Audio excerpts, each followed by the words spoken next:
அக்கா மேல உண்மையா பாசம் வச்சிருக்கிறது நான் மட்டும்தான். நீ என்னதான் பாஸ் வச்சிருந்தாலும் அவளை நல்லா பாத்துக்கிறது நான் மட்டும்தான். ஐயோ இவன் பூச்சிட்டு போறான் போலயே. அச்சோ ஃபீவர் வர மாதிரி இருக்கு. அப்படியாம்மா? என்ன இப்படி கொதிக்குது? நீ வேலையெல்லாம் செய்ய வேண்டாம், நான் செஞ்சுக்கிறேன். நீ வாமா, சுட தண்ணி மாத்திரை போடுமா. உனக்கு உடம்பு சொல்லுங்க, உங்க வீட்டுல இருந்து கால் பண்ணி ஒருத்தன் எப்படி இருக்குன்னு கேட்டாங்களா? இப்பவா தெரிஞ்சுக்கோ, இந்த உலகத்திலே உன் மேல உண்மையான அன்பு வச்சிருக்கோம் நான் ஒருத்தன் தானு. இல்லையே, காலையிலேயே என் தம்பி கால் பண்ணானே. அக்கா எப்படிக்கா இருக்க?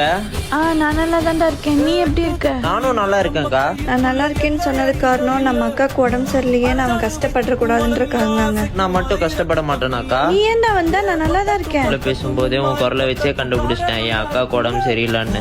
வாச்சு புரிஞ்சுக்கோ, உன் மேல நான் தான் அதிக பாசம் வச்சிருக்கேன்னு. இப்போ உடம்பு சரியானது காரணமே உங்க மாமா தான். அவர் என்ன எப்படி பாத்துக்கிட்டாரு தெரியுமா? கணவரை மட்டும் விட்டே கொடுக்க மாட்டியே. டேய், உன்கிட்ட நான் அவரை விட்டு கொடுக்க மாட்டேன், அவர்கிட்ட உன்னையும் விட்டு கொடுக்க மாட்டேன்.